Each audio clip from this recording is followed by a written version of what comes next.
The failure of atheism. A note to the reader. Srila Prabhupada repeatedly explained that deep philosophical discussion is not meant for everyone. For the general mass of people, chanting the holy name, dancing in Sankirtana, and honoring prasadam is sufficient. Philosophical inquiry is meant for those few who are prepared to understand it and who require it. This book is written in that spirit. Srila Prabhupada, January 8, 1977. Massive people, let them chant and dance and take prasada. Hardly you'll get good, educated men. So there is no question of philosophy.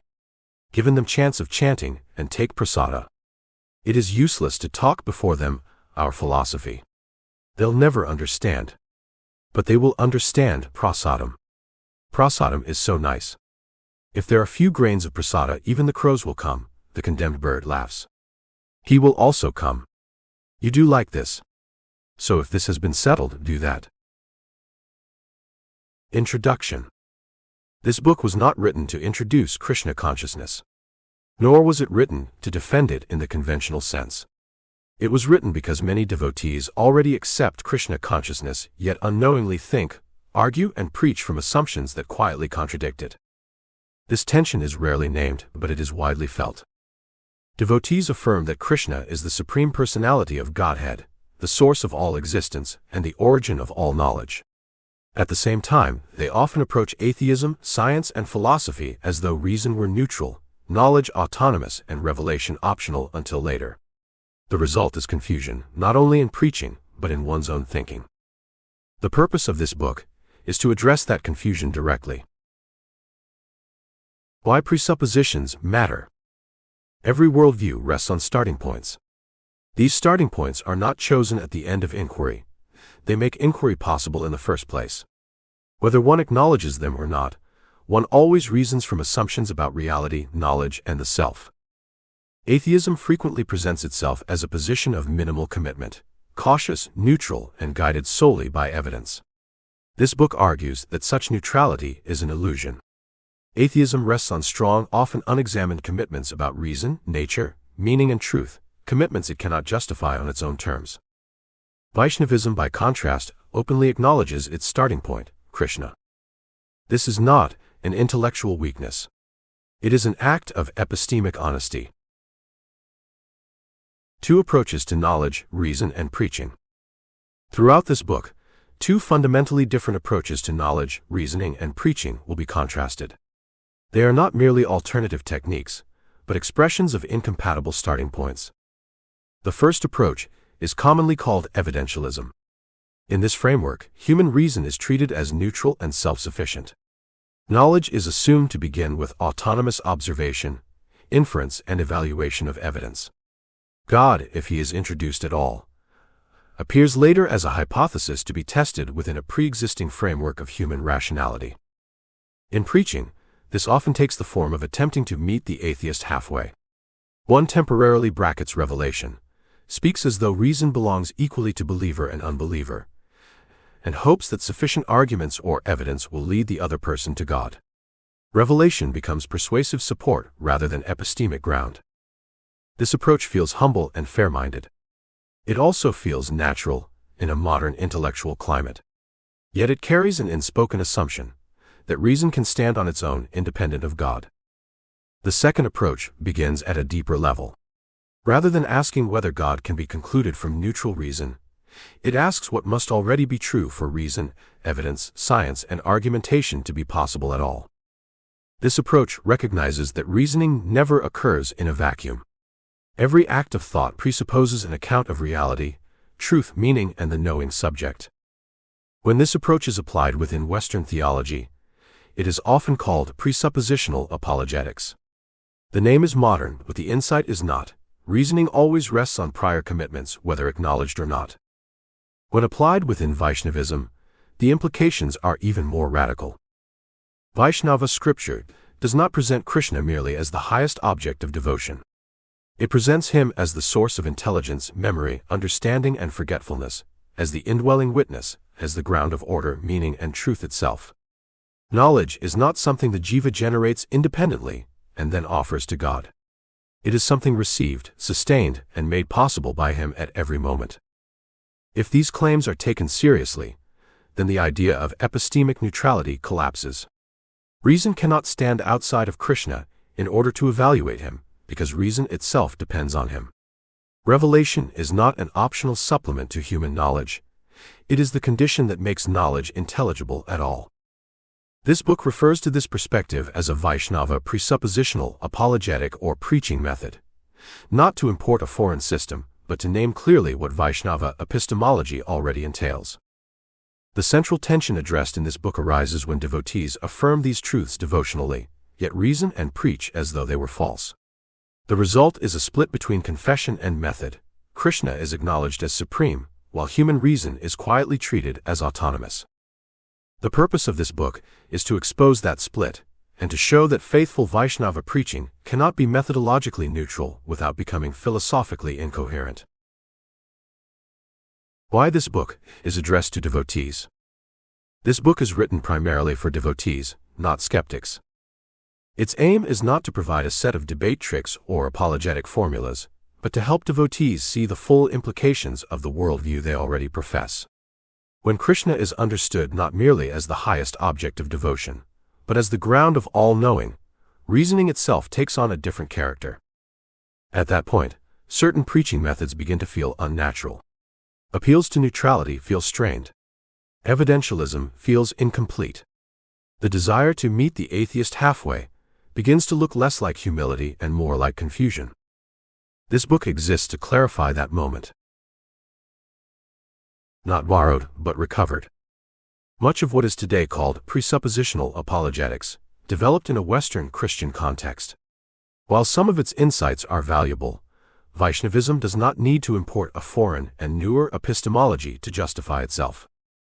The Vaishnava tradition already contains a deeper, more ontologically grounded account of knowledge, articulated in Shastra, refined by the Goswamis, and exemplified in the preaching of Srila Prabhupada. This book does not attempt to baptize Western philosophy. It seeks to recover and articulate what is already present within the Vaishnava tradition itself.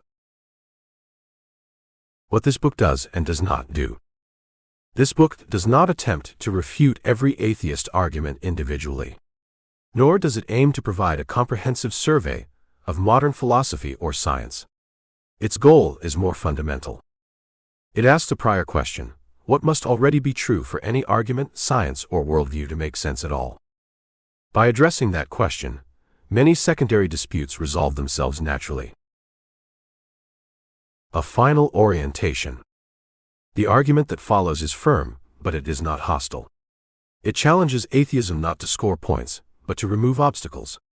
It challenges devotees not to shame them, but to align method with conviction. If the reader finishes this book thinking more clearly, preaching more coherently, and depending more fully on Krishna as the source of all knowledge, then its purpose has been served. Chapter 1. Everyone starts somewhere. Every human being reasons from starting points. This is not a philosophical theory. It is a simple fact of life. Whenever we think, judge, or argue, we already rely on assumptions that are not themselves being questioned at that moment. These assumptions function quietly in the background, shaping what we regard as reasonable, believable, or meaningful.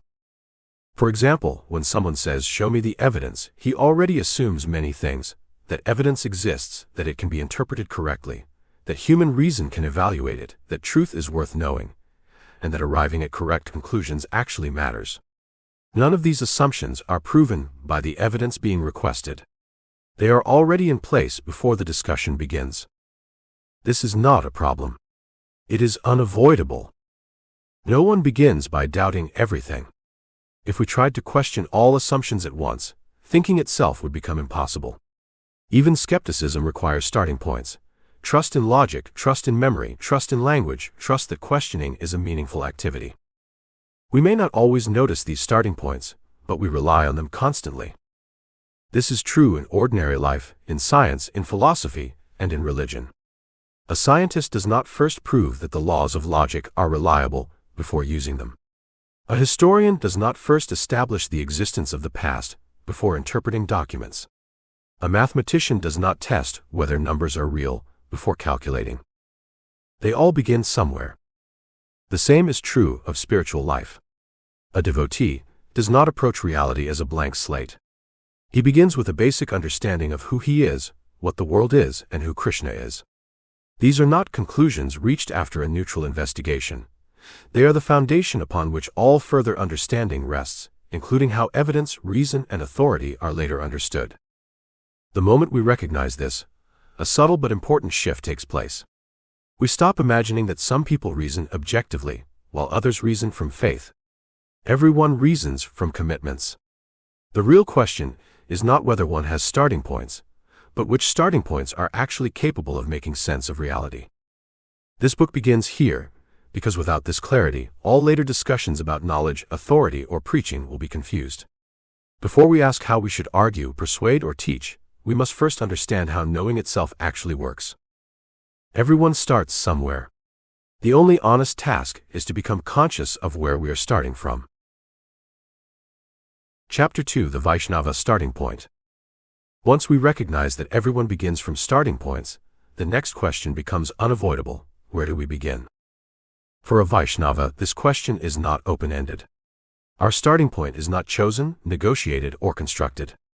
It is received.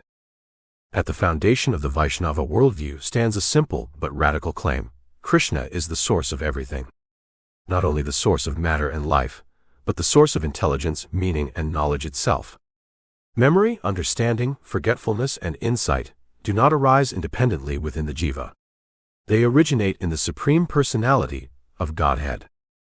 Krishna states, "I am seated in everyone's heart, and from me come remembrance, knowledge, and forgetfulness." Bhagavad Gita 15:15.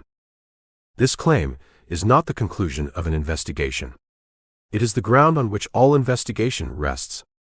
Because Krishna is the source of all knowledge, knowledge about Krishna, and about reality as a whole, must come from him. This is why revelation occupies a central and non-negotiable place in Vaishnava thought. Shastra is not treated as a collection of ancient reflections awaiting validation by modern reason. It is understood as authoritative knowledge descending from the Absolute. This immediately establishes a hierarchy of knowing. In Vaishnava epistemology, not all sources of knowledge stand on the same level. Sense perception and inference are accepted, but they are never sovereign. They are subordinate, conditional, and dependent. They operate within limits imposed by the conditioned nature of the jiva. Shastra, by contrast, does not derive its authority from human faculties. Its authority rests on its source. Because it originates from the Supreme Lord, it is not subject to the same defects that limit conditioned cognition. This is why the Vaishnava tradition insists on parampara. Knowledge is not merely transmitted as information. It is preserved through disciplic succession to maintain fidelity to its divine origin. Guru is not an independent thinker offering personal insights, but a transparent medium through which revelation is received and applied. The Vaishnava understanding goes further still. Not only is knowledge dependent in principle, the very faculties by which the jiva thinks, remembers, and discriminates are themselves created. Intelligence is not an emergent accident of matter, nor a self-originating power. It is part of the subtle body, fashioned by the Supreme Lord to allow the living entity to perceive, interpret, and navigate the world in which he is placed. This epistemic setup is innate. One is born with it. It is not constructed from scratch by culture or education, nor does it arise independently through trial and error. Reason, memory, and discernment function because they have been intentionally supplied. That they function imperfectly does not negate their design. It reflects the conditioned state in which they operate. Krishna affirms this directly when he says, "I give the understanding, intelligence by which they can come to me." Bhagavad Gita 10:10. This statement is decisive. Intelligence is not merely used in spiritual life, it is given by the Supreme Lord. Cognition is not epistemically neutral material awaiting autonomous direction. It is already situated within a divine order. For this reason, Vaishnava philosophy does not begin by asking, "What can I know by my own power?" It begins by asking, "From whom should I hear?" This does not mean that the jiva begins life without knowledge, or that all trust in reason and experience must first be learned through explicit instruction. The Vaishnava understanding is that the very faculties by which one knows, and the basic assumptions that make experience intelligible, are already given prior to reflection by the Supreme Lord Himself. This posture is sometimes misunderstood as anti-intellectual or fideistic. In reality, it is neither. It is an honest assessment of the human condition. The Vaisnava does not reject reason. He places it in its proper role. Reason is a servant, not a judge. It clarifies, connects, and applies what is received through higher authority. Most devotees already lie from this starting point in practice. They chant, hear, serve, and submit. Yet when it comes to explaining, defending, or preaching, this same starting point is often set aside, as if it were inappropriate outside private faith. The tension created by this separation will be the focus of the chapters that follow. But first it must be seen clearly, the Vaishnava worldview does not merely include revelation. It begins with revelation. Everything else follows from that. Chapter 3: Why there is no neutral ground. Once the Vaishnava starting point is made explicit, a certain idea quietly collapses, the idea of neutral ground. Neutrality suggests a space where no prior commitments operate, where reason stands alone, unshaped by deeper convictions, and where truth can be evaluated without reference to authority. It is often presented as a posture of fairness or humility. In practice, it is something else entirely. Neutrality is not the absence of assumptions. It is the concealment of them. Every act of reasoning already presupposes a framework. Logic must be trusted. Memory must be reliable.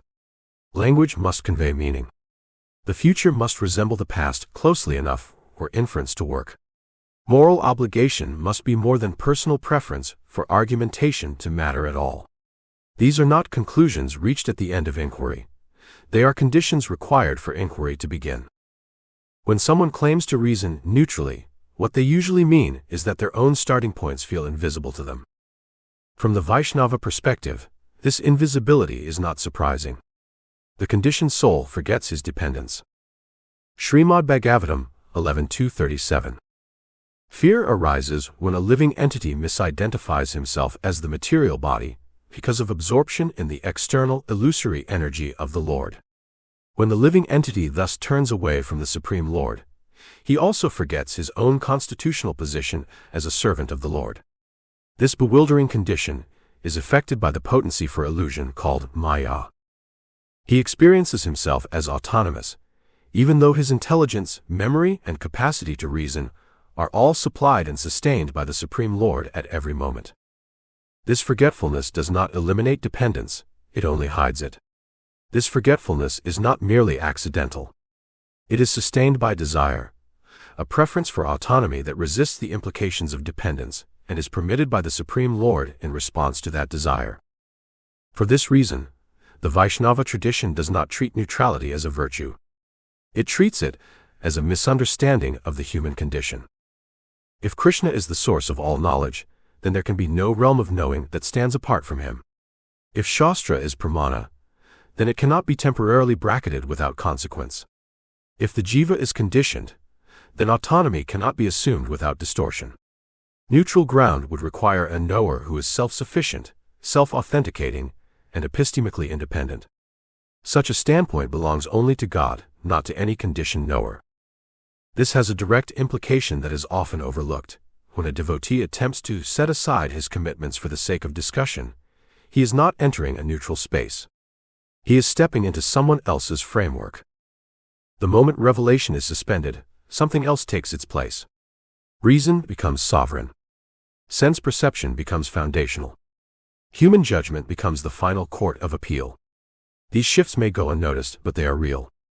A vacuum never remains empty. This is why neutrality is never a shared platform. It always belongs to one worldview or another. When a devotee agrees to argue as if Krishna were not the source of knowledge, he has already conceded the most important point, not verbally but methodologically. This does not mean that common experiences cannot be discussed, or that dialogue is impossible. It means that dialogue always takes place within a framework, whether acknowledged or not. The question is not whether a framework exists, but whether it is made explicit and treated honestly. Atheism, materialism, and secular humanism all claim neutrality at the level of method, even while advancing strong metaphysical commitments at the level of content. They deny revelation while relying on unprovable assumptions about reason, morality, and meaning. Their posture appears modest, but their foundations are asserted without argument. Once this is seen, a subtle but important realization follows. Neutrality is not the middle ground between belief and unbelief. It is itself a belief, one that quietly places human reason at the center. For the Vaisnava, this realization creates a tension that cannot be ignored. If neutrality is an illusion, then any attempt to preach, teach, or defend the tradition from a neutral position is already compromised.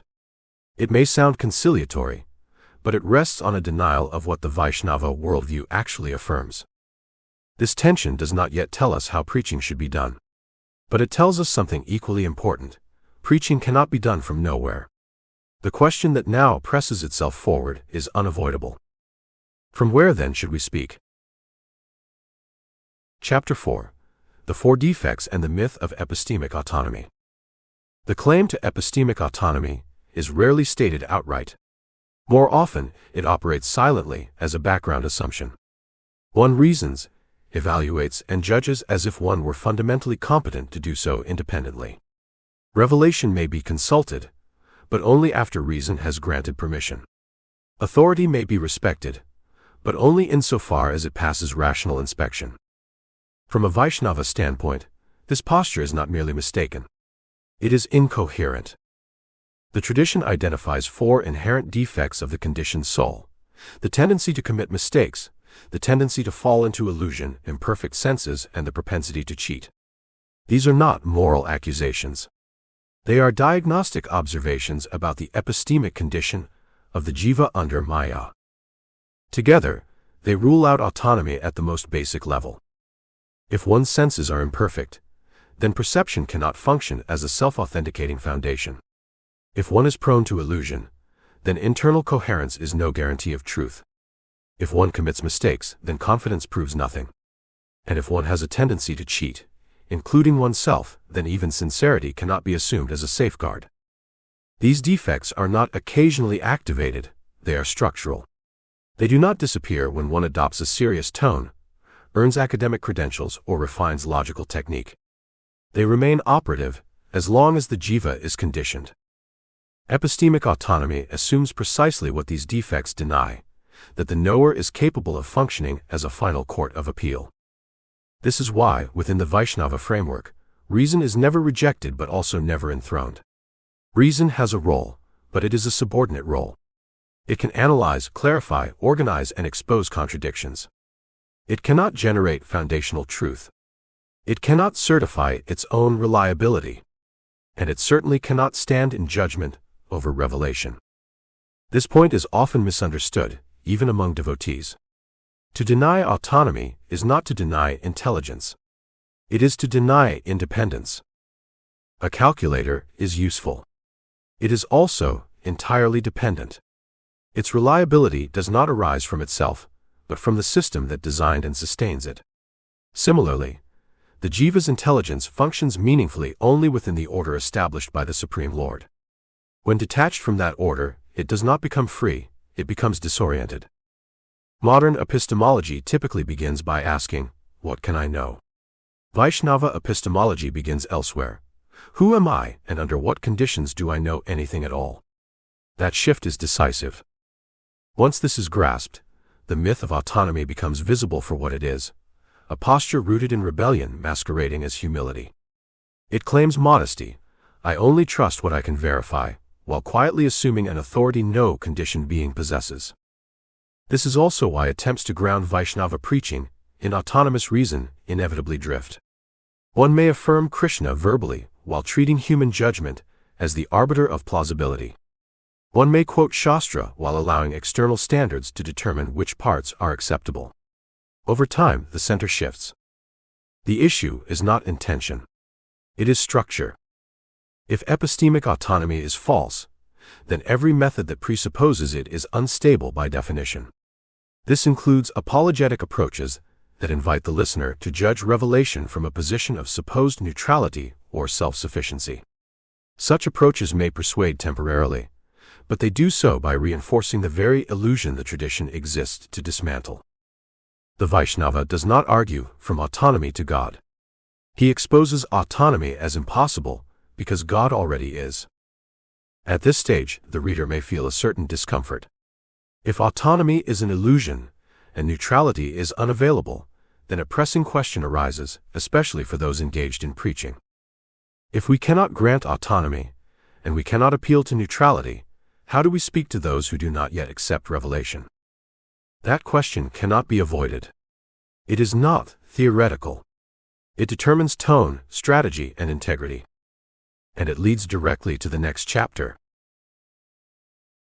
Chapter 5, Atheism and the Explanatory Burden.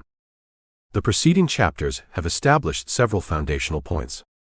There is no neutral standpoint. All reasoning begins from presuppositions. Human cognition is dependent rather than autonomous, and epistemic self-sufficiency is a myth. These conclusions apply universally, regardless of one's personal beliefs or intentions. The relevance of atheism emerges precisely here. Atheism is not itself a complete worldview. Every atheist necessarily operates within a broader worldview that supplies what atheism alone does not. It is a negative commitment, the absence of belief in a supreme Lord, whether expressed as explicit denial or as the withholding of belief. Yet this absence functions as a decisive constraint. Any worldview that excludes God must still account for the world as it is experienced. It must still explain logic, knowledge, morality, meaning, and rational obligation, now without reference to a transcendent personal source. This chapter does not attempt to refute every atheistic theory. Its task is more fundamental. It asks whether atheism, understood as an exclusion of God from one's explanatory framework, can even in principle supply the preconditions that make reasoning and intelligibility possible. 1. Logic and normativity. Logic is not merely a description of how humans tend to think. It is prescriptive. Logical laws tell us how we ought to reason and what we must accept if we wish to think coherently. They are universal, invariant, and binding. If reality is ultimately impersonal and contingent, however, the status of logical laws becomes unclear. Impersonal processes can describe regularities, but they cannot generate normativity. They can explain what happens, but not what must be. If logic arises from non-rational causes, then its authority reduces to habit or convention rather than necessity.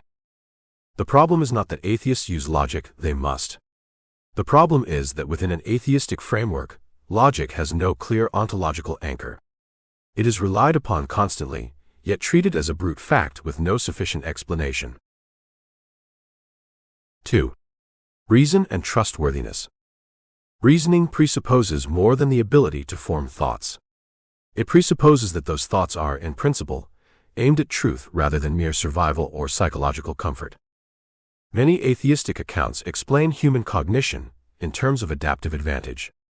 Cognitive faculties are said to have evolved because they promoted survival, not because they tracked truth. But if this is the case, then the reliability of reason becomes accidental. A belief's usefulness does not guarantee its truth. Here a tension arises.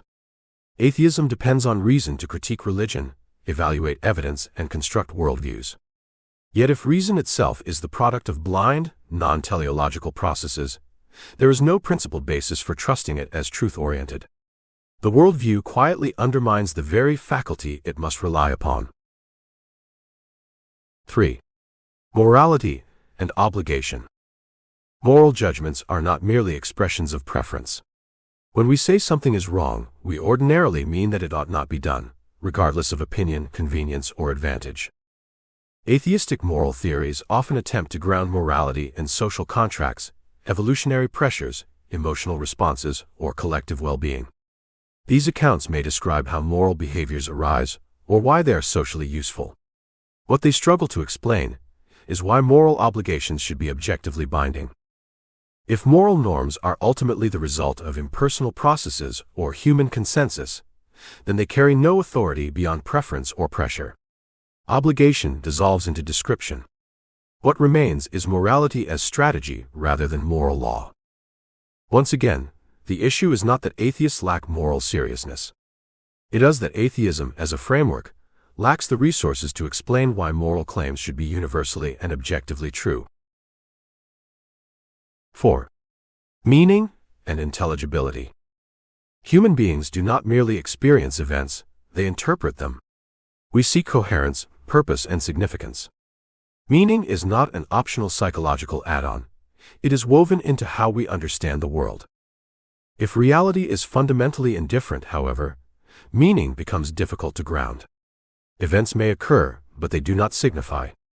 Narratives may be constructed, but they do not correspond to any objective purpose. Meaning becomes something imposed rather than discovered. Yet atheistic worldviews regularly appeal to meaning, to progress, to values, to rational discourse. Once again, something is used that the framework itself cannot adequately explain. 5. The pattern. Across these domains, logic, reason, morality, and meaning, the same pattern appears. Atheism does not eliminate these features of human experience. It relies on them constantly. What it cannot do is ground them without borrowing assumptions it officially denies. This is not a critique of individual atheists. It is a critique of explanatory sufficiency. The question is not whether atheists can think, reason, or live meaningful lives. The question is whether atheism itself can account for these realities without quietly presupposing what it excludes. Once God is removed as the ultimate source of intelligibility, the world remains describable but no longer justifiable. It continues to function in practice while losing coherence in principle. The chapters that follow will examine specific atheistic strategies in more detail. But the foundational issue should now be clear. Atheism inherits an explanatory burden that it cannot discharge, not because of insufficient data or cleverness, but because of the starting point it has chosen. Chapter 6: Atheistic Strategies and Their Failure. Strategy 1. Brute facts and the collapse of explanation. One of the most common ways atheistic worldviews attempt to avoid the grounding problem is by appealing to brute facts. When explanation reaches a difficult point, it simply stops. Logic exists. The laws of nature exist. Consciousness exists. Moral intuitions exist. These features of reality are taken as fundamental givens. They require no deeper explanation. They are just the way things are. This strategy is often presented as intellectual humility. Rather than inventing metaphysical entities or divine intentions, it claims to accept reality as it is without embellishment. Where explanation can go no further, it terminates. At first glance, this may appear reasonable. Every worldview must eventually reach explanatory bedrock. The question is not whether explanations end, but what kind of reality is permitted to sit at the bottom. The problem. Brute facts can describe regularities. They cannot ground normativity. This distinction is crucial. A brute fact can tell us that something happens. It cannot tell us that something must be the case, or that something ought to be accepted. Yet logic, rational obligation, and moral claims are not merely descriptive. They are normative. They bind thought and action. Logical laws do not merely describe how humans tend to reason. They prescribe how one ought to reason if one wishes to think coherently. Moral claims do not merely report social habits. They assert obligations that transcend preference, convenience, or consensus. When such features are treated as brute facts, their binding force becomes mysterious. Why should impersonal, unexplained regularities obligate rational agents? Why should they govern belief and behavior, rather than merely describe patterns? The internal tension. Here the strategy begins to fracture. Atheistic worldviews routinely rely on logic as universally valid and non-negotiable. They appeal to rational consistency, valid inference, and contradiction as decisive standards. Yet when asked why these standards hold, the answer is often silence or deferral. Logic is simply assumed. The same pattern appears with moral claims. Moral judgments are made forcefully and with confidence, yet their authority is left unexplained. Obligation is asserted, but no source of obligation is identified. The result is a quiet asymmetry. Normative tools are used constantly, but their normative status is never justified. They are treated as authoritative in practice, while being ontologically weightless in theory. This is not explanation. It is reliance without grounding. Connection to earlier chapters. This strategy directly inherits the problems exposed in chapters 1 to 4. Chapter 1 showed that all reasoning begins from starting points. Chapter 2 established that, in the Vaisnava framework, knowledge is grounded in a personal source. Chapter 3 dismantled the myth of neutral standpoints. Chapter 4 exposed the limitations of autonomous reason. The appeal to brute facts attempts to sidestep these conclusions by refusing to explain what is nonetheless presupposed. It does not escape dependence, it merely obscures it. Why the strategy fails. Explanatory termination is unavoidable. But not all terminations are equal. A worldview may legitimately terminate in a reality that is capable of grounding normativity, one that can account for obligation, intelligibility, and authority. What it cannot do is terminate in impersonal facts, and then quietly treat them as if they carried personal authority. Brute facts can end descriptions. They cannot end justification. When logic, morality, and meaning are reduced to unexplained givens, they lose their status as binding realities and become unaccountable assumptions. The worldview continues to function only by borrowing the very normativity it refuses to ground. This does not refute atheism emotionally or rhetorically. It exposes a structural deficiency. The appeal to brute facts halts explanation precisely where explanation is most needed. In the previous chapter, we saw that atheism is not a mere absence of belief, but a decisive constraint within broader worldviews that carry definite commitments. Such atheistic frameworks typically assume a fundamentally impersonal reality, treat consciousness as a byproduct of blind processes, and deny any transcendent source of normativity. Yet they continue to reason, argue, judge, and protest as if normativity were real. This chapter explains why that tension is not superficial, but structurally fatal. The problem with atheism is not that it fails to answer a few difficult questions. The problem is that it cannot account for the very tools it uses to argue against God. When examined carefully, atheism undermines the rational, semantic, and moral foundations it presupposes at every step. Strategy 2. Evolutionary accounts of reason and their self-defeat. A second major strategy used by atheistic worldviews to address the problem of reason is evolutionary explanation. Rather than appealing to brute facts, this approach attempts to explain cognitive faculties by tracing their development through natural selection. According to this view, human reasoning capacities arose because they conferred survival advantages. Creatures that formed useful beliefs, avoided danger, and navigated their environment effectively were more likely to survive and reproduce. Over time, increasingly sophisticated cognitive abilities emerged, culminating in what we now call rational thought. At first glance, this strategy appears to offer a powerful naturalistic account of reason. It seems to explain how cognition could arise without design, intention, or a guiding intelligence. Yet precisely here, a deep internal tension emerges. Survival and truth. Natural selection does not select for truth. It selects for survival. This point is not controversial. A belief need not be true to be adaptive. It only needs to produce behavior that enhances reproductive success. False beliefs can be advantageous if they lead organisms to act in ways that promote survival. Conversely, true beliefs can be maladaptive if they lead to hesitation, risk, or disadvantage. If cognitive faculties are shaped solely by evolutionary pressures, then their reliability with respect to truth becomes accidental, not because truth is unlikely, but because it is not what those faculties are aimed at. Reason is no longer oriented toward what is, but toward what works. The connection between belief and truth is loosened, if not severed entirely. Yet atheism relies on reason precisely as a truth-tracking faculty. It depends on rational inference to evaluate evidence, reject religious claims, construct scientific theories, and critique alternative worldviews. This reliance presupposes that human cognition is generally reliable, not merely useful. Here, the problem becomes apparent. The evolutionary account undercuts the very trust in reason that atheism requires. The global skeptical threat. If our cognitive faculties are the product of blind, non-teleological processes aimed at survival rather than truth, then skepticism does not remain local. It becomes global.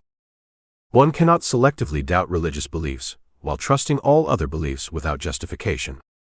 If the source of belief formation is indifferent to truth, then every belief produced by that source is placed under suspicion, including beliefs about evolution, naturalism, and atheism itself. Attempts to escape this conclusion often appeal to probability or convergence. It is argued that evolution would favor generally reliable cognition, because accurate representations of reality tend to promote survival. But this move quietly reintroduces what the theory itself cannot supply: a necessary connection between truth and fitness. At best, such arguments yield pragmatic reliability within limited domains. They do not justify confidence in abstract reasoning, logical inference, or metaphysical judgment, precisely the tools atheism depends on most heavily. Self-referential collapse. The difficulty is not merely that evolutionary epistemology fails to ground reason. It actively undermines it. If all beliefs are the outcome of non-teleological, non-truth-aimed processes, then no belief can be affirmed as rationally warranted in a robust sense. The theory applies equally to itself. The belief in evolutionary naturalism is itself a product of evolutionary forces, selected for survival, not truth. This creates a self-referential problem. The worldview uses reason to argue that reason is not fundamentally trustworthy. In doing so, it dissolves the very basis on which its arguments stand. This is not an external critique imposed from outside. It is an internal consequence of the theory's own commitments. Connection to the larger argument. This strategy attempts to answer the explanatory burden identified in Chapter 5 by supplying a naturalistic account of cognition in the absence of a transcendent source. But causal explanation is not epistemic justification. Explaining how beliefs arise is not the same as explaining why they should be trusted. Chapters 1 to 4 establish that knowledge is dependent, normativity is real, and autonomous reason is a myth. Evolutionary epistemology attempts to preserve the appearance of rational authority while denying any source capable of grounding it. The result is a worldview that explains cognition at the cost of confidence in cognition. Why the strategy fails. Evolutionary explanations may account for the development of certain behavioral tendencies. What they cannot do is justify the authority of reason as a guide to truth. They describe processes, but they do not secure normativity. They explain mechanisms, but not warrant. Once reason is reduced to an adaptive tool, its claim to universality and necessity evaporates. What remains is a cognitive instrument that functions pragmatically while lacking any principled basis for trust. This is not a rejection of biological explanation as such. It is a recognition of its limits. When evolutionary theory is asked to bear epistemic weight it was never designed to carry, it collapses under that weight. Strategy 3. Moral realism without God and the problem of obligation. A third strategy, adopted by many atheistic worldviews, attempts to preserve moral objectivity while rejecting belief in a supreme Lord. According to this approach, moral truths are real, universal, and binding, but they do not depend on God. Moral facts are said to exist independently, as features of reality in their own right. This position is often presented as a sophisticated alternative to both theism and relativism. It rejects divine command theories on the one hand and moral subjectivism on the other. Morality, on this view, is neither arbitrary nor socially constructed. It simply is. At first glance, this may appear to solve the problem identified in earlier chapters. If moral truths exist objectively, then moral discourse retains its seriousness and authority. Condemnations of injustice, cruelty, and wrongdoing seem fully justified. Yet once again, a deeper tension emerges. Moral facts and moral authority. The central difficulty is not the existence of moral facts, but their authority. Even if one grants that moral truths exist independently of human opinion, a further question remains: why should they bind moral agents at all? Why should a rational being feel obligated to obey them, especially when doing so conflicts with self-interest, desire, or survival? Moral obligation is not merely descriptive. It is normative. It places demands on agents. It tells us not only what is good, but what we ought to do, even when we would prefer otherwise. Within a theistic framework, this authority is intelligible. Moral obligations are grounded in the will and nature of a moral lawgiver. They bind because they originate in a personal source with legitimate authority over moral agents. In atheistic moral realism, however, moral facts are impersonal. They exist, but they do not command. They describe values, but they do not issue demands. The crucial link between moral truth and moral obligation is left unexplained. The gap between is and ought. This gap cannot be bridged by simply asserting that moral facts are binding.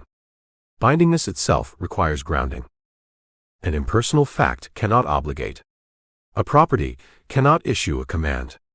A state of affairs cannot hold agents accountable. Obligation presupposes authority, and authority presupposes agency. Attempts to bypass this difficulty often appeal to rational consistency or moral intuition.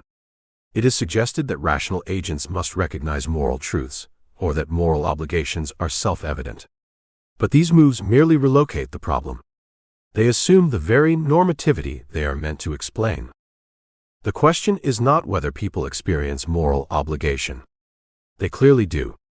The question is whether an atheistic framework can explain why such obligation is anything more than a psychological or social phenomenon. Moral disagreement and enforcement. The problem deepens when moral disagreement is considered. If moral truths exist independently but lack a personal source, then disagreement becomes difficult to adjudicate. On what basis can one agent claim moral authority over another? Why should one set of moral intuitions prevail over another? In practice, atheistic moral discourse often oscillates between strong moral condemnation and implicit relativism. Moral claims are asserted with confidence, yet their enforcement relies on social pressure, legal systems, or emotional appeal rather than intrinsic authority. This does not eliminate morality. It transforms it into a tool, effective, persuasive, and often sincere, but ultimately ungrounded. Connection to the larger argument. This strategy attempts to preserve moral objectivity while avoiding the theological commitments that traditionally underwrite it. In doing so, it inherits the same structural problem encountered in earlier strategies. As shown in chapters 1 to 4, normativity cannot arise from impersonal sources. Chapter 5 demonstrated that atheism inherits an explanatory burden it cannot discharge. Here, that burden appears in a specific form: the inability to account for moral obligation. Moral realism, without God, attempts to retain the fruit of moral authority while severing it from its root. Why the strategy fails. The failure is not empirical. It is conceptual. Atheistic moral realism may affirm moral facts, but it cannot explain why those facts should bind agents in a way that overrides preference, power, or advantage. Obligation becomes a brute assertion rather than a grounded demand. Once moral authority is detached from a personal source, it loses the very feature that makes it moral authority. What remains is morality as description, aspiration, or convention, but not law. This does not mean that atheists cannot act morally or reason ethically. It means that atheism, as a framework, cannot explain why morality should possess the authority it claims. Strategy 4. Pragmatism, functionalism, and the retreat from truth. A fourth strategy commonly employed within atheistic frameworks abandons the attempt to ground normativity altogether. Rather than asking whether beliefs, values, or meanings are true, it asks whether they work. According to this approach, truth is defined in terms of practical success. Moral systems are evaluated by their social utility. Meaning is understood as something constructed by individuals or communities to cope with existence. What matters is not whether these things correspond to any objective reality, but whether they function effectively. This move is often presented as mature realism. Instead of searching for ultimate foundations, It urges acceptance of human limitations and focuses on outcomes. Questions of metaphysical grounding are treated as unnecessary or even misguided. Yet this shift comes at a cost. From normativity to utility. Pragmatism replaces normativity with usefulness. Beliefs are no longer assessed by whether they are true, but by whether they produce desired results. Moral norms are no longer binding because they are right, but because they promote stability, cooperation, or well-being. Meaning is no longer discovered but assigned. This transformation quietly changes the subject. The original questions, what is true? What is right? What is meaningful, are not answered. They are set aside. Once this happens, the authority of these concepts evaporates. If truth is what works, then competing beliefs cannot be adjudicated beyond preference or success. If morality is what stabilizes societies, then injustice may be justified whenever it proves efficient. If meaning is constructed, then no meaning is more valid than another. The framework continues to use the language of truth, value, and purpose, but these terms no longer refer to anything binding or objective. The hidden presuppositions.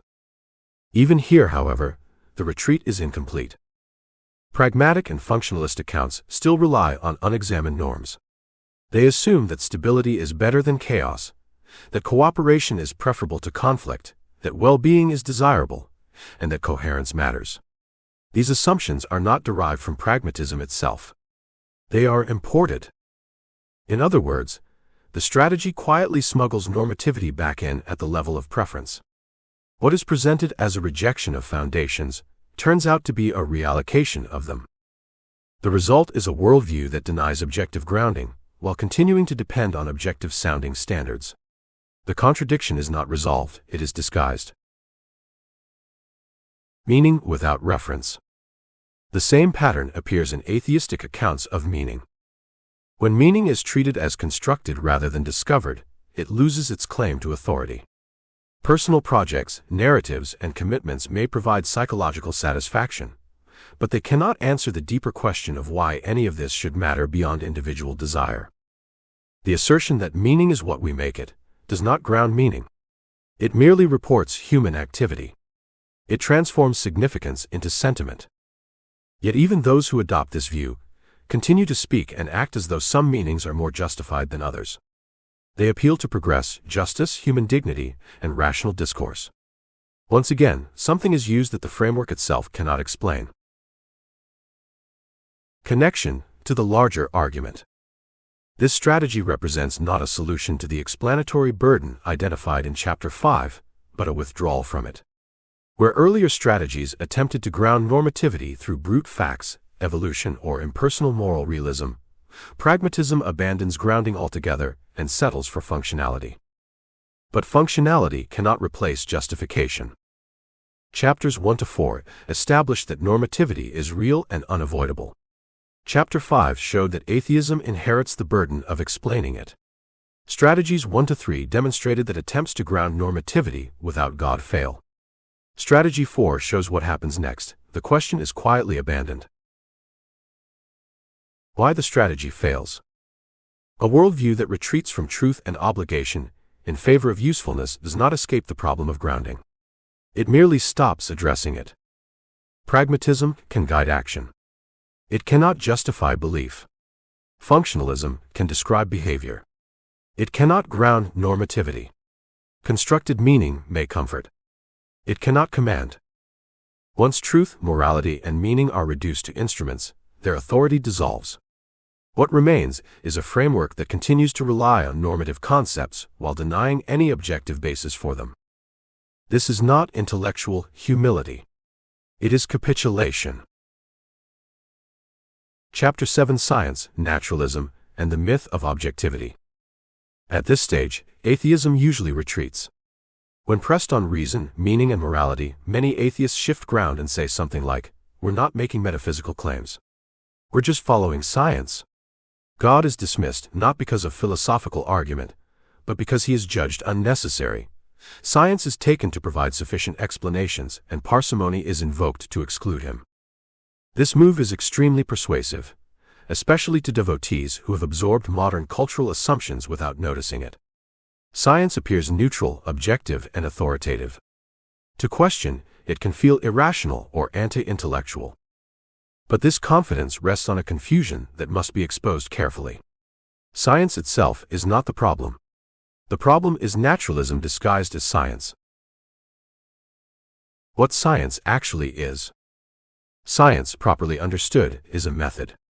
It involves observation, measurement, experimentation, and the formulation of models that explain and predict patterns in the physical world. As a method, science is powerful and useful within its proper domain. Crucially, science does not tell us what exists. It tells us how certain aspects of the physical world behave under specific conditions. This distinction matters. Science presupposes many things it does not and cannot prove: the reliability of perception, the validity of logic, the uniformity of nature, the meaningfulness of mathematical description, and the existence of truth itself. None of these are scientific discoveries. They are preconditions for doing science at all.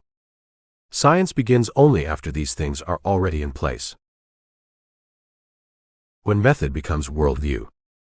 The problem arises when science is quietly transformed from a method into a metaphysical position. This happens when people assume that only what science can study is real, or that science is the ultimate arbiter of truth. This assumption is not scientific. It is philosophical. To say only the physical exists is not a scientific conclusion. It is a metaphysical claim. No experiment can establish that nothing exists beyond what experiments can measure. That statement goes beyond science by definition. Yet modern atheism routinely smuggles this claim into discussion under the label of objectivity. This is the myth of objectivity, the idea that science operates without presuppositions, free from worldview commitments, and therefore represents a neutral standpoint from which all other claims must be judged. In reality, science always operates within a framework of assumptions about reality, knowledge, and explanation. These assumptions are rarely examined because they are treated as obvious. Naturalism as an unexamined commitment. The dominant framework underlying modern science is naturalism, the assumption that all phenomena can, in principle, be explained by impersonal physical causes. Naturalism is not discovered by science. It is assumed before science begins. This becomes clear when we consider what naturalism excludes. It rules out intelligence, purpose, and agency as ultimate explanations, not because they have been disproved, but because they are defined as inadmissible. Only certain kinds of explanations are allowed in advance. This restriction is methodological at first. Scientists agree, for practical reasons, to look for physical causes when studying physical systems. But atheism turns this methodological choice into a metaphysical verdict. Since science explains phenomena without reference to God, God does not exist. That conclusion does not follow.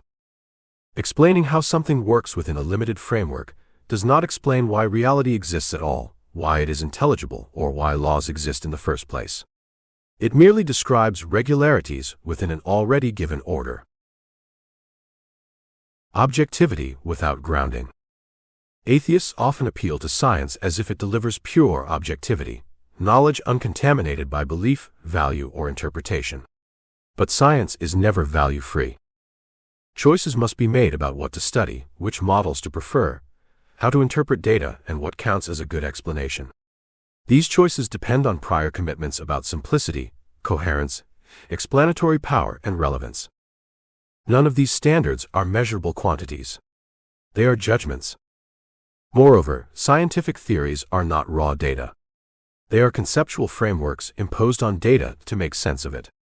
The same data can often be explained by multiple models. Deciding between them requires criteria that science itself does not generate. Once again, science relies on reason, meaning, and normativity, the very things atheism cannot ground. Why science explains everything, explains nothing. When atheists claim that science explains the universe, they usually mean that science explains processes within the universe. But this leaves untouched the most fundamental questions. Why does anything exist at all? Why is the universe governed by laws? Why are those laws intelligible? Why does mathematics describe physical reality so precisely? These are not scientific questions, because they are not questions about particular physical mechanisms. They are questions about the conditions that make mechanisms possible. Science can tell us how gravity behaves. It cannot tell us why there are laws rather than chaos, or why laws are consistent across time and space. Atheism often treats such questions as outside the scope of serious inquiry. But setting a question aside is not the same as answering it. The preaching consequence. For devotees, the implication is direct and unavoidable.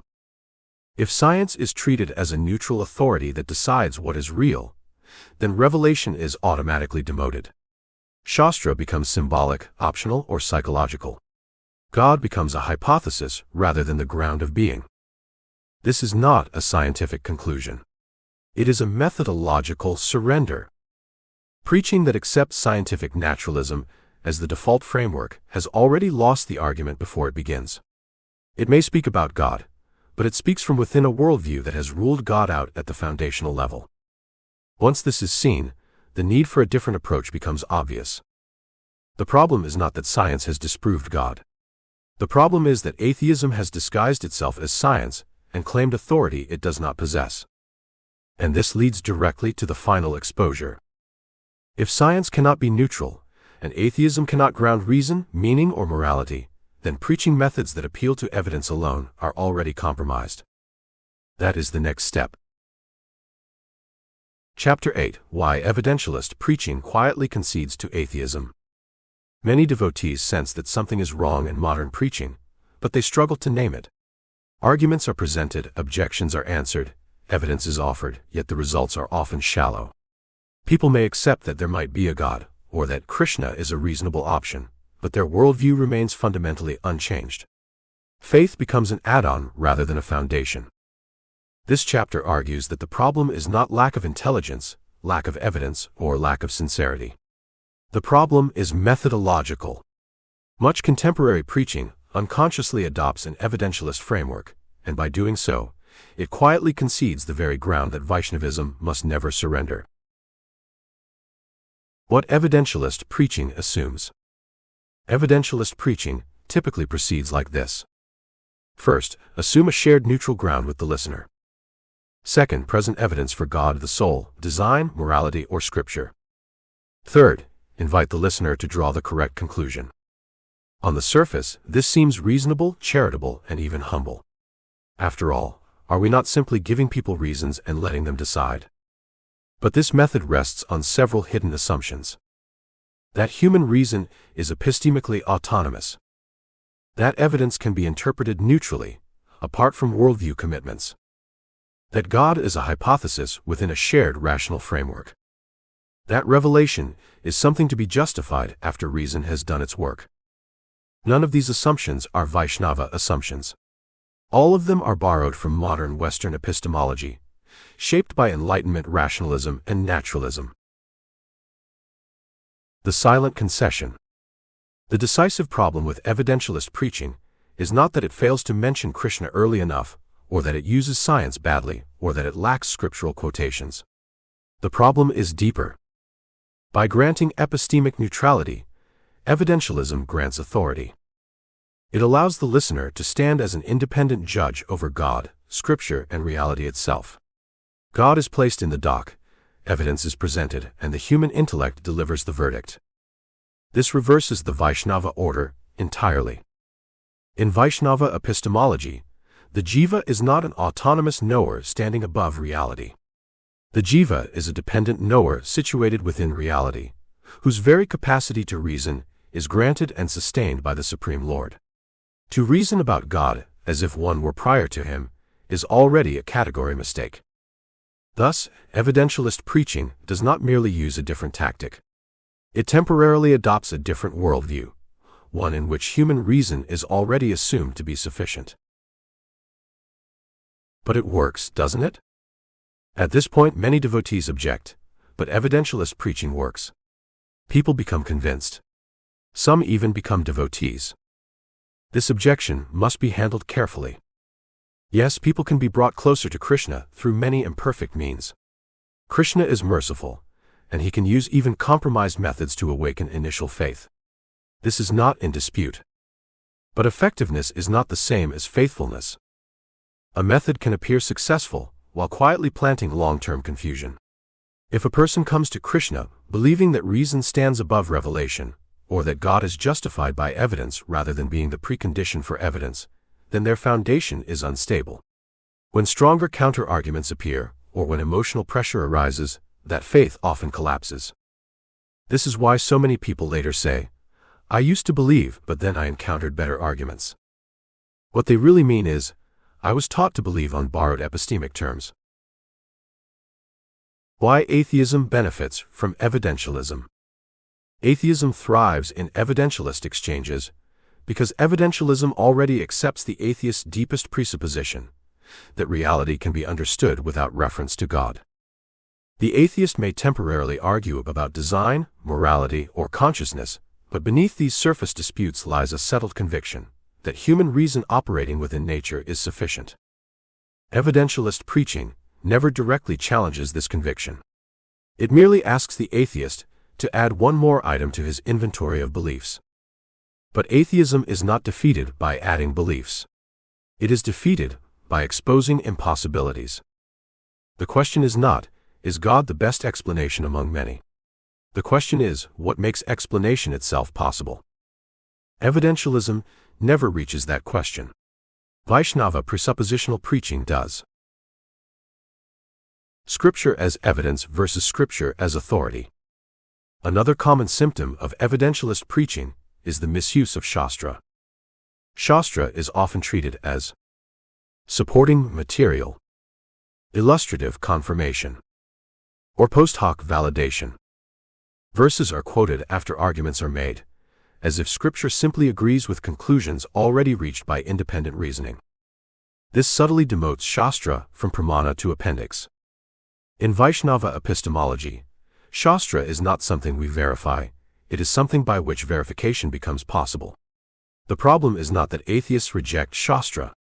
The problem is that without Shastra no coherent account of knowledge survives. When preaching treats Shastra as evidence rather than authority, it reinforces the very mindset that rejects Shastra in the first place. The psychological comfort of evidentialism. There is also a human reason why evidentialism is attractive. It feels safer. It allows the preacher to appear modest. It avoids confrontation at the level of foundations. It postpones ultimate claims. But humility does not mean pretending neutrality exists when it does not. True humility is acknowledging dependence, epistemic dependence included. Vaishnava presuppositional preaching is not arrogant.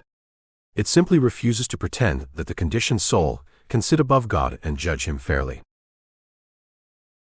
The cost of methodological compromise.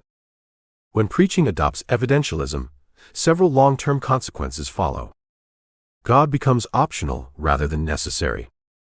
Revelation becomes persuasive rather than authoritative. Faith becomes provisional rather than foundational. Preaching becomes apologetic defense rather than epistemic proclamation.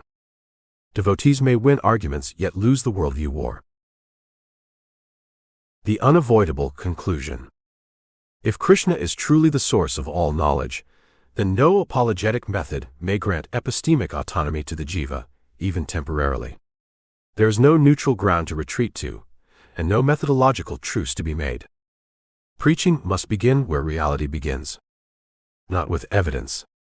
Not with shared assumptions, but with Krishna. The next chapter will show why revelation is not merely a source of knowledge, but the necessary precondition for reason, meaning, and truth itself, and why this is not fideism but intellectual honesty. Chapter 9 Revelation as the necessary starting point, not fideism but coherence. At this stage in the discussion, a reader might suspect that the alternative to evidentialism is fideism, a blind leap of faith that abandons reason, argument, and coherence. That suspicion must be addressed directly, because it rests on a false dilemma inherited from modern thought. Vaishnava epistemology does not reject reason. It rejects autonomous reason. The issue is not whether we reason, but from where we reason. The modern mistake about revelation. In modern philosophy, revelation is typically treated as one source of belief among others. It is placed alongside perception, inference, testimony, and experience, all evaluated by an allegedly neutral rational faculty. Revelation is something reason may accept, reject, or bracket. This framework already assumes too much. It assumes that reason exists independently of revelation, that its norms are self-grounding, and that it can evaluate all claims without borrowing from what it evaluates. None of this is argued for. It is simply assumed. Vaisnava epistemology begins by questioning this assumption. Why starting points are unavoidable. Every worldview has a starting point. This is not a defect, it is a necessity. Rationalism starts with reason. Empiricism starts with the senses. Naturalism starts with nature. Vaishnavism starts with the Supreme Person. The question is not whether we presuppose, but whether what we presuppose can actually support what we claim to know. The modern thinker often says, we should not assume God. We should start with what is common to everyone. But nothing is common in the way this claim requires. Even the most basic facts, causation, identity, truth, meaning, are interpreted through prior commitments. There is no raw data, only data already understood within a framework. Revelation is not unique in this regard. What is unique is that revelation acknowledges its starting point rather than concealing it. Descending knowledge and intellectual honesty. Vaishnava epistemology is a descending epistemology. Knowledge does not originate in the finite knower and struggle upward toward truth. It descends from the infinite source of truth to the finite recipient. This is not an evasion of rational scrutiny, but a relocation of it. It is a recognition of epistemic position. A dependent being cannot ground ultimate knowledge independently. Any attempt to do so results in circularity, arbitrariness, or skepticism. The Vaishnava does not escape circularity by pretending it does not exist.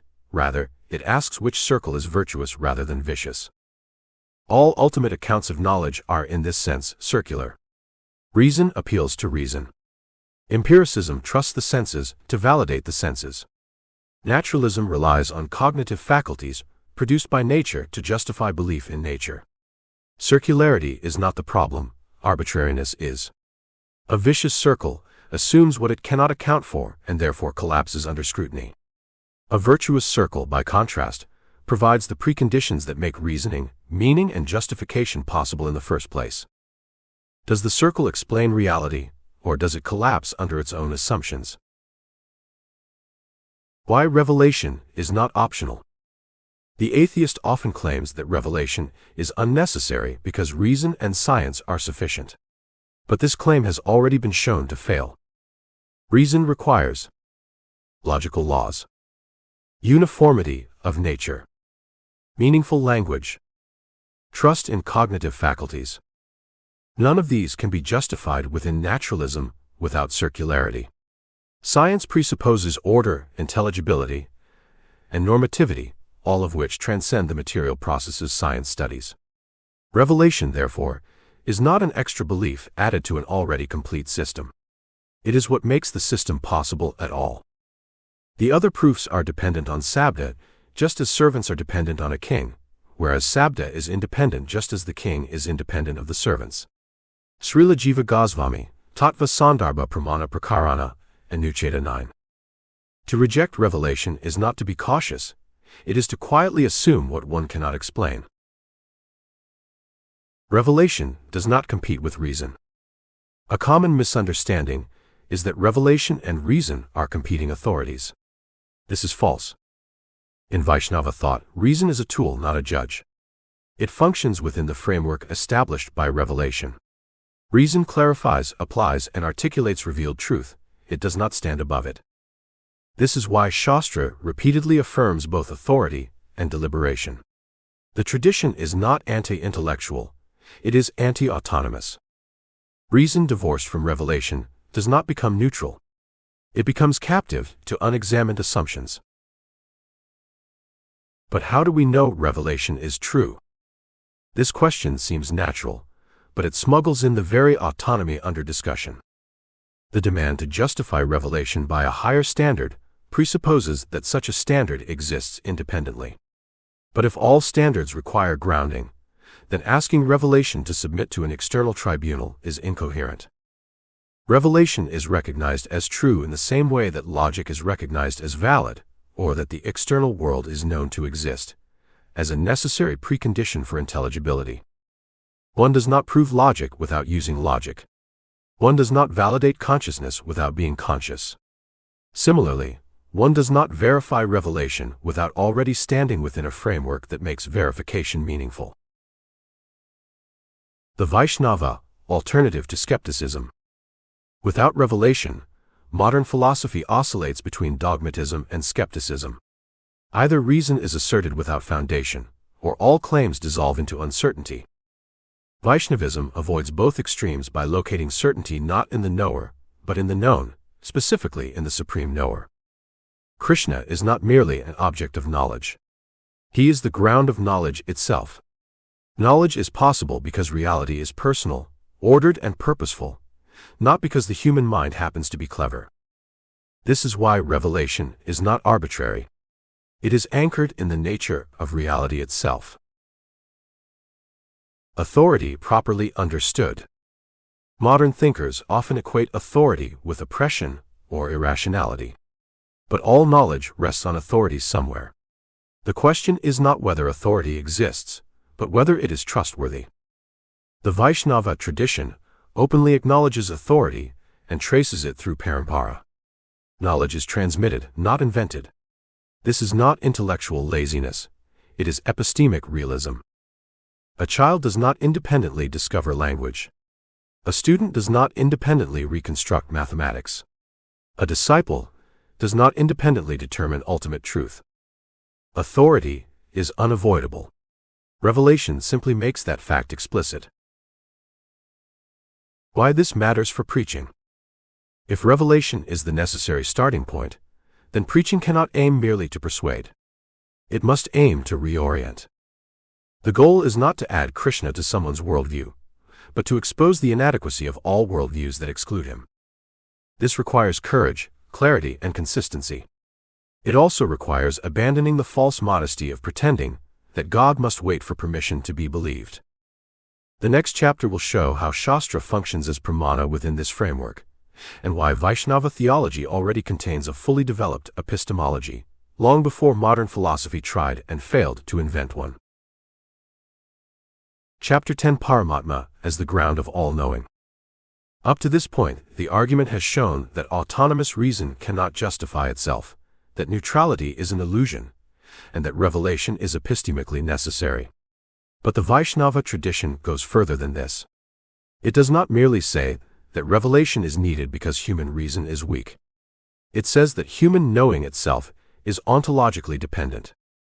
In other words, the problem is not only that the jiva reasons poorly. The problem is that the jiva never owns knowledge independently in the first place. This is where Vaishnava presuppositionalism reaches a depth unmatched by modern philosophy. Knowledge does not originate in the jiva. Modern thought almost universally assumes that knowledge originates in the individual subject. Whether through sense perception, rational reflection, or scientific investigation, the knowing subject is treated as the primary source of cognition. The Vaishnava tradition rejects this assumption outright. Knowledge does not arise autonomously in the jiva. It arises from Paramatma, is mediated through the jiva, and is withdrawn by Paramatma. The jiva does not generate knowledge, he participates in it. Bhagavad Gita 15:15 states, I am seated in everyone's heart, and from me come remembrance, knowledge, and forgetfulness. By all the Vedas am I to be known. Indeed, I am the compiler of Vedanta, and I am the knower of the Vedas.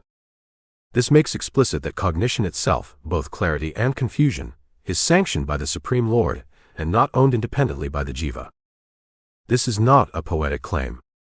It is a metaphysical one. Bhagavad Gita 13:3 identifies the true knower in all bodies as the Supreme Lord, and defines knowledge as understanding both the field and its knower. The implication is radical. Whatever knowledge the jiva has, whether mundane or transcendental, is not ultimately his own. It belongs to the Supreme Knower and is shared in limited form with the individual soul.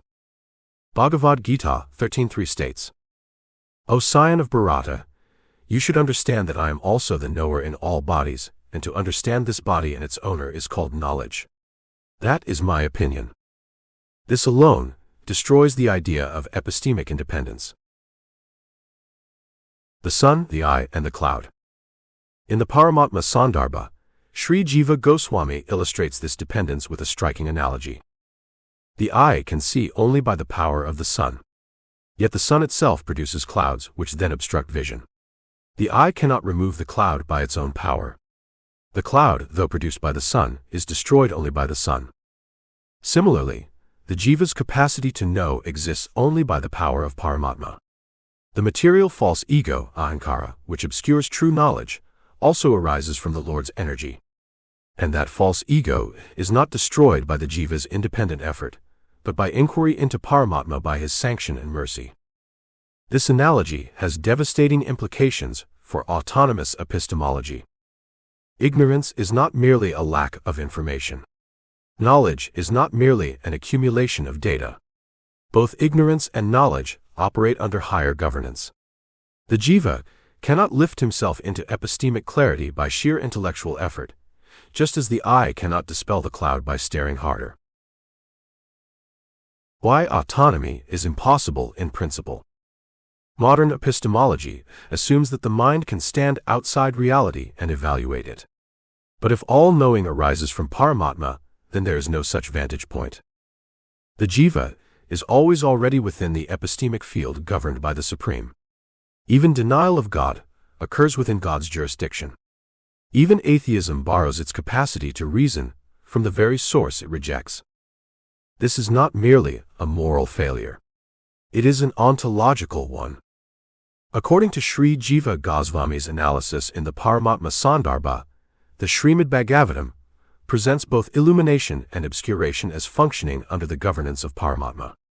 Without his sanction, nothing is revealed.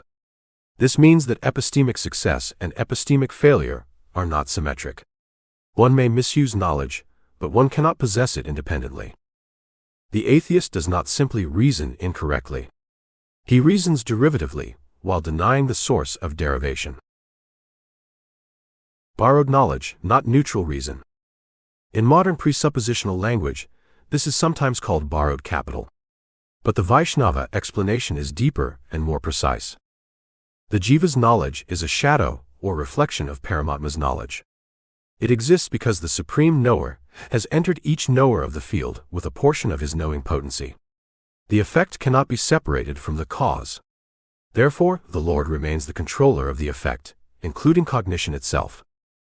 This means that appeals to neutral reason are not merely mistaken. They are incoherent.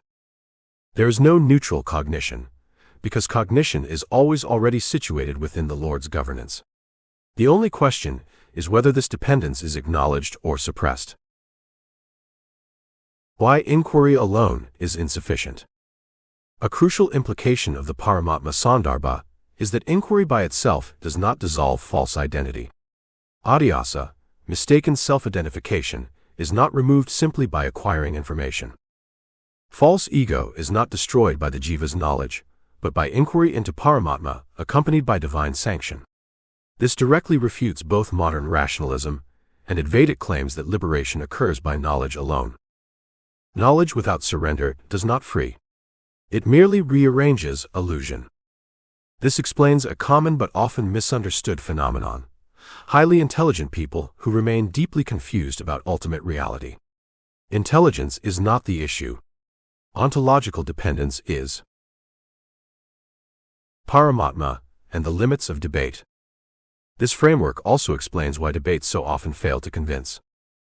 If knowledge arises by sanction, then persuasion is not merely a matter of better arguments. Arguments matter, but they function within a deeper reality. Clarity arises when Paramatma allows clarity. Resistance persists when false ego remains intact. This does not negate responsibility.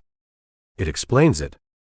From the Vaisnava perspective, Ignorance persists not merely because of lack of information, but because of desire to remain independent, a condition dissolved not by argument alone, but by surrender and divine sanction. The role of preaching, therefore, is not to assume epistemic neutrality, but to expose false autonomy and redirect inquiry toward its true source. The Vaisnava presupposition made explicit. At this point, the Vaisnava presupposition can be stated clearly. All knowing presupposes the supreme knower. All reasoning presupposes divine sanction. All denial of God presupposes God. This is not an argument added on top of bhakti theology. It is already embedded within it. Paramatma is not only the witness of action, but the ground of cognition. Krishna is not merely the object of knowledge, he is its source, sustainer, and limiter. Once this is seen, the idea of autonomous reason collapses entirely. Preparing the ground for preaching. For devotees, this realization is transformative. It means that preaching is not about meeting the atheist on common ground. There is no common ground independent of Krishna. This does not deny shared experiences or shared use of reason or language. It denies that these can function as an epistemically neutral foundation. The task is not to hide our starting point, but to expose the other party's hidden one. Preaching becomes an act of clarification, not compromise.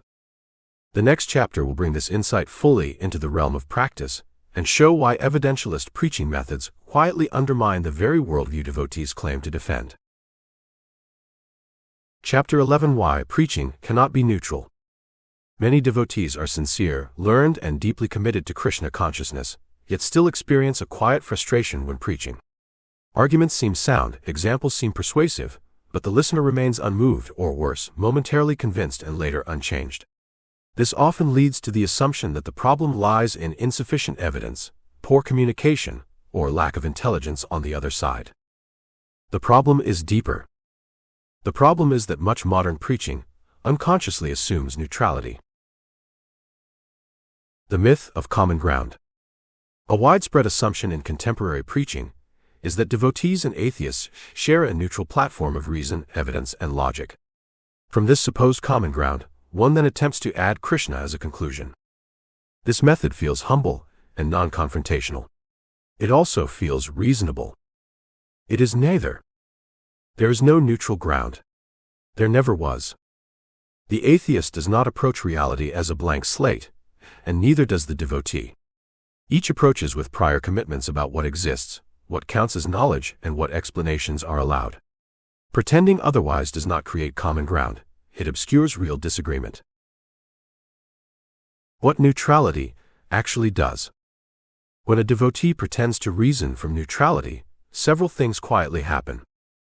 First, Krishna is reduced from the source of all knowledge to a hypothesis under consideration. Second, reason is elevated from a dependent faculty to an independent judge. Third, Shastra is repositioned from authority to supporting evidence. None of this is stated explicitly. That is what makes it dangerous. The method contradicts the message.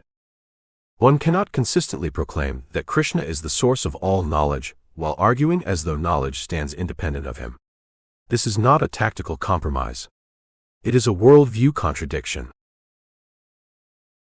Evidentialism and its hidden cost. Evidentialist preaching methods focus on presenting data, fine-tuning arguments, historical claims, moral intuitions, experiential testimony. While none of these are false, they are insufficient when framed autonomously. Evidence never interprets itself. Evidence is always read through a worldview. When evidence is presented without challenging the listener's epistemic framework, it is absorbed, reinterpreted, or dismissed according to that framework. This is why the same evidence convinces one person and leaves another untouched. Evidence does not fail because it is weak. It fails because it is placed in the wrong order. The Vaisnava alternative. Vaisnava preaching does not begin by asking, "What evidence can we present?"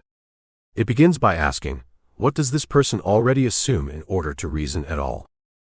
The task is not to pile arguments onto an atheist foundation, but to expose the foundation itself. This does not mean abandoning argumentation. It means reordering it. Arguments function properly only when the listener's claimed autonomy is gently but firmly challenged. The question shifts from "Is Krishna real?" to "How do you account for knowledge, reason, and meaning without Krishna?" This is not aggressive. It is honest. Why atheism must be dismantled, not merely answered. Many devotees attempt to defend Krishna consciousness without ever attacking atheism itself. They treat atheism as a harmless absence rather than a position that imposes far-reaching commitments on any worldview that adopts it. Atheism is not neutral. It makes claims about reality, causation, morality, and knowledge, even when it denies doing so. If these claims are not exposed, atheism retains the appearance of intellectual humility while exercising epistemic authority unchecked.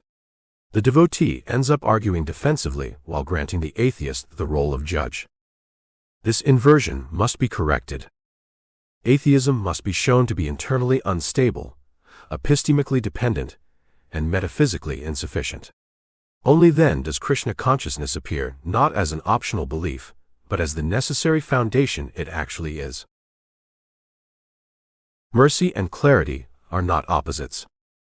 Some devotees worry that presuppositional preaching is harsh or confrontational. This is a misunderstanding. The harshness lies not in exposing false autonomy, but in allowing people to persist in it unchallenged. True mercy does not flatter illusion. It gently dismantles it. Clarity is compassion. The Vaisnava tradition has never hesitated to identify false views clearly. The goal is not to win debates, but to remove obstacles to surrender. False epistemic independence is one of the deepest obstacles there is. What preaching actually aims at. Preaching is not primarily about transferring information. It is about reorienting dependence. The devotee is not trying to convince someone to accept new data, but to recognize an already existing dependence on the Supreme Lord. This recognition is the beginning of humility, and humility is the soil in which bhakti grows. This is why presuppositional preaching aligns so naturally with bhakti theology. Both aim at the same thing, the collapse of false ego and the recentering of Krishna.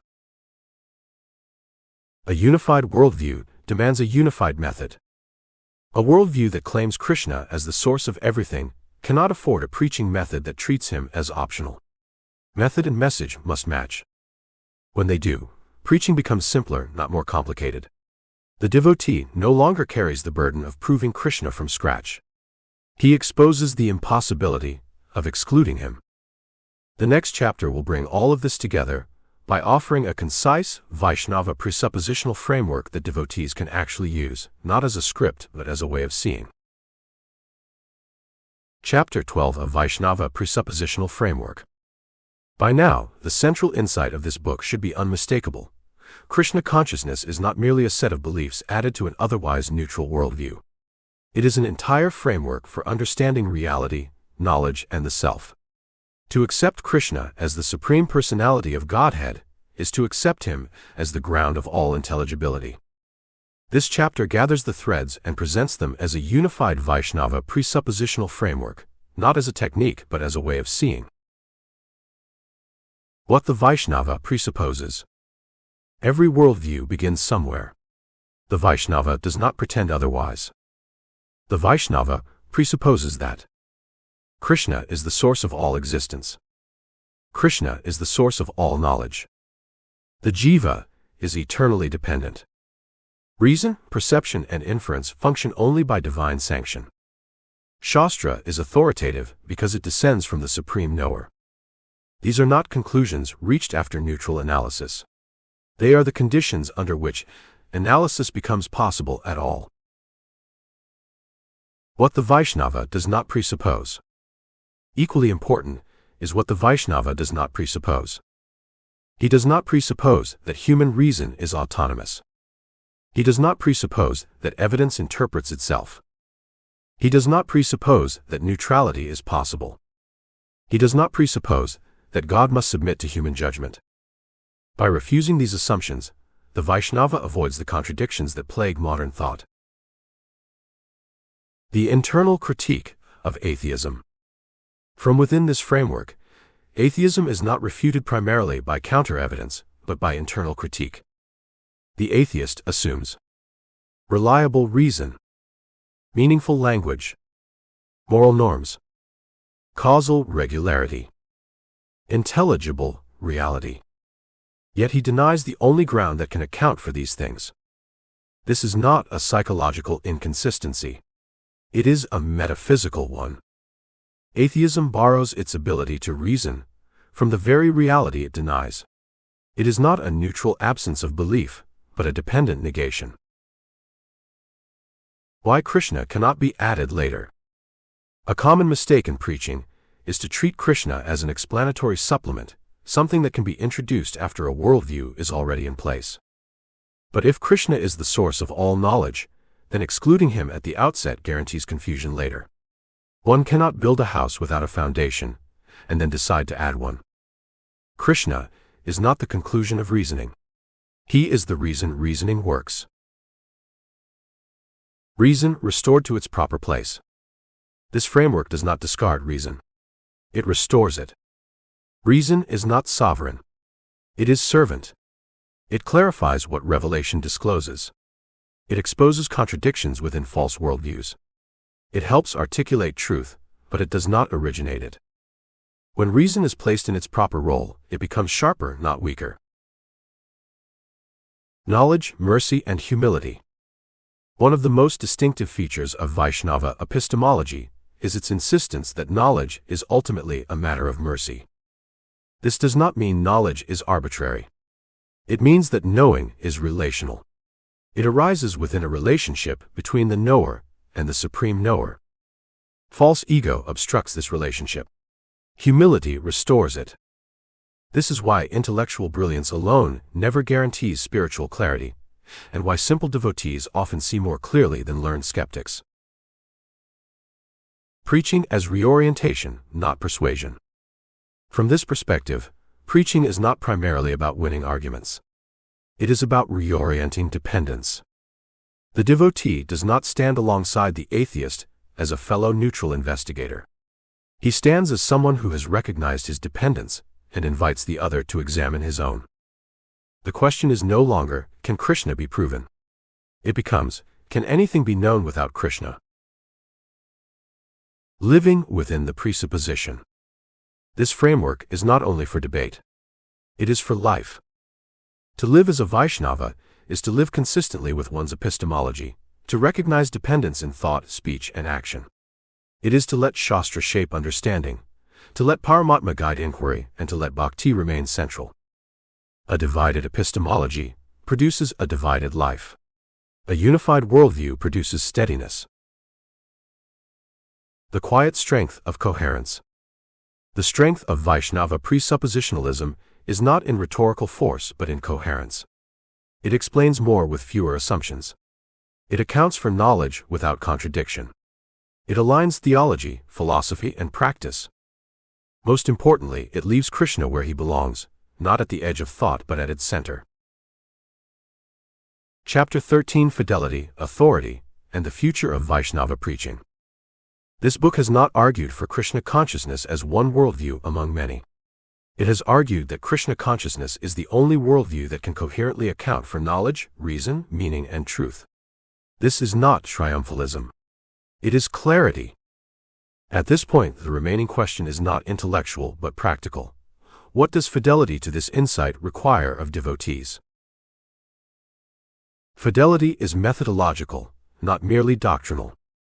Many devotees rightly insist on doctrinal fidelity. They defend the personal form of Krishna, the reality of the soul, the authority of Shastra, and the necessity of bhakti. But fidelity is not only about what we affirm. It is also about how we reason, preach, and explain. A method that grants autonomy where none exists quietly undermines the doctrine it claims to serve. If Krishna is the source of all knowledge, then preaching methods that temporarily bracket this truth are not neutral. They are inconsistent. Fidelity requires alignment between worldview and method.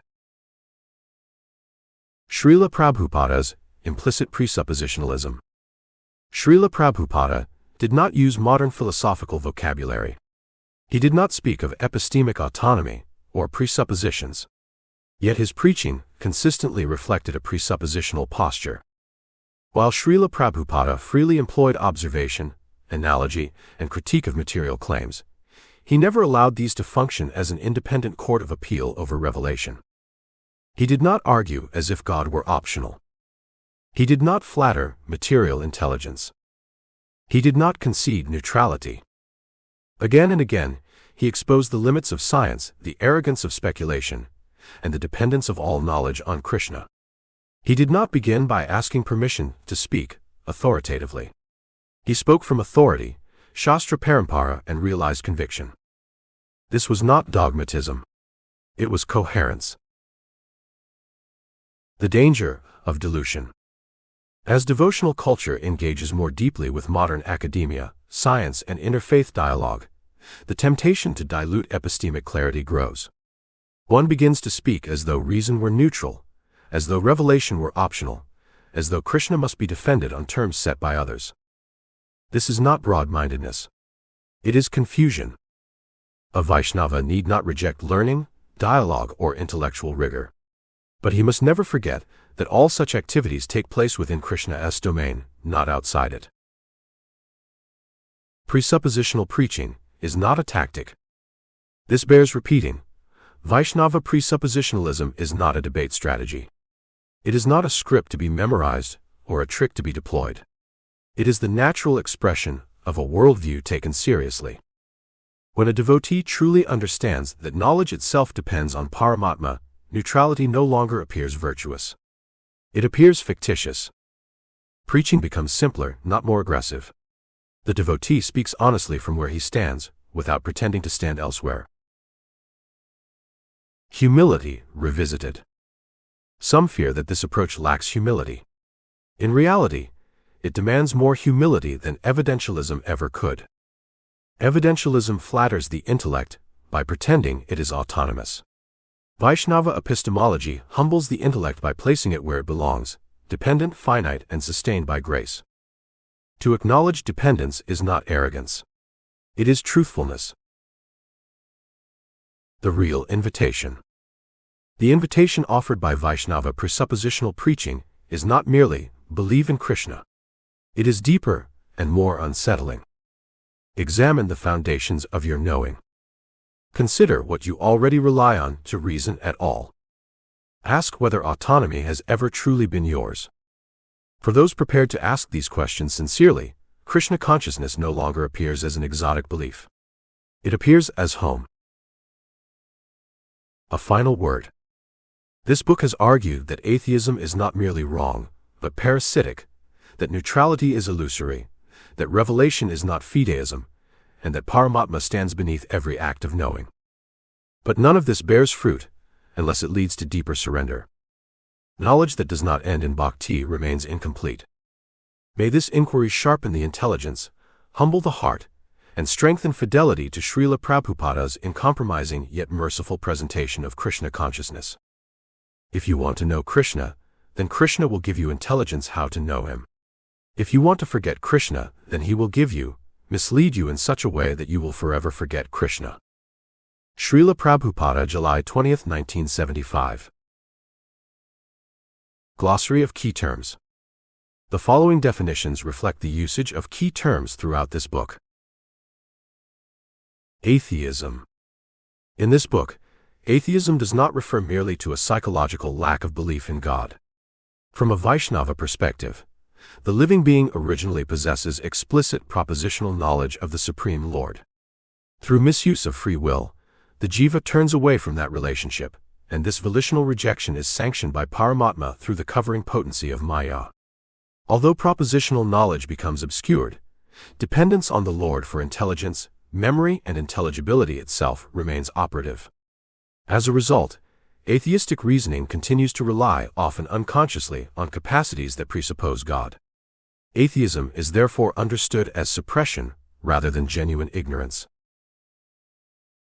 Autonomy, epistemic autonomy. The assumption that the human knower can function as a final and independent authority over truth, reason, and meaning. In Vaishnava epistemology, this assumption is rejected as incoherent, since the jiva's intelligence and capacity to know are themselves dependent on divine sanction. Brute fact. A feature of reality claimed to require no further explanation. In atheistic frameworks, brute facts are often invoked to halt inquiry. This book argues that brute facts may terminate description, but cannot ground normativity, obligation, or intelligibility. Circularity. The condition in which a system relies on its own principles to justify itself. This book argues that all ultimate epistemic systems are circular at some level. The decisive question is not whether a system is circular, but whether it is virtuous, capable of grounding the conditions it presupposes, or vicious, arbitrary, and self-undermining. Coherence.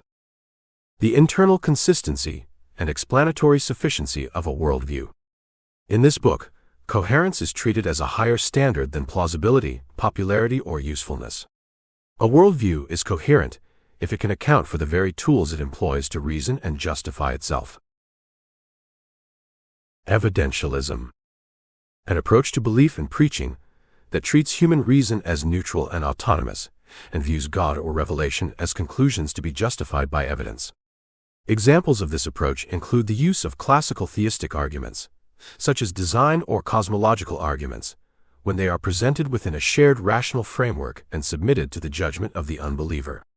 This book argues that evidentialism quietly concedes epistemic authority to the unbeliever and undermines the Vaisnava claim that God is the precondition of intelligibility. Explanation, proximate and ultimate. Proximate explanations describe how phenomena function within an already given system. Ultimate explanations account for why such a system exists and is intelligible at all. Science excels at proximate explanation. Atheism fails to provide ultimate explanation. Free will misuse of. The jiva's capacity to choose orientation toward or away from the Supreme Lord. In Vaisnava theology, ignorance is not original but arises from misuse of free will. Maya does not impose forgetfulness arbitrarily. It covers knowledge in response to the soul's desire for independence, as sanctioned by Paramatma. Knowledge. In Vaisnava epistemology, knowledge does not originate autonomously in the jiva. It is sanctioned, sustained, and withdrawn by the Supreme Lord through Paramatma. Human knowing is participatory and dependent, not self-grounding. Meaning. That which renders events, actions, and truths intelligible and significant. This book argues that meaning cannot be grounded in an ultimately impersonal or indifferent reality without collapsing into subjectivity or pragmatism. Maya. The Lord's covering potency that obscures the jiva's original knowledge in response to the soul's desire for independence. Maya does not destroy knowledge, but redirects cognition away from its true source while leaving functional dependence intact. Naturalism. The philosophical assumption that all phenomena can, in principle, be explained by impersonal physical causes. Naturalism is not a scientific discovery, but a metaphysical commitment often concealed under appeals to scientific objectivity. Neutrality. The claim that one can reason, evaluate evidence, or arbitrate truth without prior commitments. This book argues that neutrality is an illusion. All reasoning occurs within a framework, and claims of neutrality merely conceal unacknowledged presuppositions. Normativity. The binding oughtness of logic, moral obligation, and rational inference. Normativity cannot arise from impersonal facts alone. This book argues that normativity presupposes a personal ground, capable of issuing obligation and authority. Paramatma. The Supreme Lord, as the indwelling witness and knower within all beings. In Vaisnava epistemology, Paramatma is not merely a moral observer, but the ontological ground of cognition itself, from whom remembrance, knowledge, and forgetfulness proceed. Presupposition. A foundational commitment that makes reasoning possible, but is not itself the product of prior reasoning. This book treats presuppositions as unavoidable, and evaluates worldviews by whether their presuppositions can support what they claim to know. Reason. a God-given faculty that functions within limits. Reason is indispensable but not sovereign. In this book, reason is understood as a servant of truth, not an independent judge over reality or revelation. Revelation, Shastra. Authoritative, descending knowledge originating from the Supreme Lord. Revelation is not treated as one source of belief among others, but as the necessary precondition for intelligibility, coherence, and trustworthy knowledge. Worldview. An integrated framework of ultimate commitments about reality, knowledge, and value. This book evaluates worldviews not by emotional appeal or practical success, but by their ability to ground the conditions of thought itself. About the author. Ajit Krishna Dasa is a disciple of His Holiness Srila Mahavishnu Goswami Maharaja in the Gaudiya Vaisnava disciplic succession.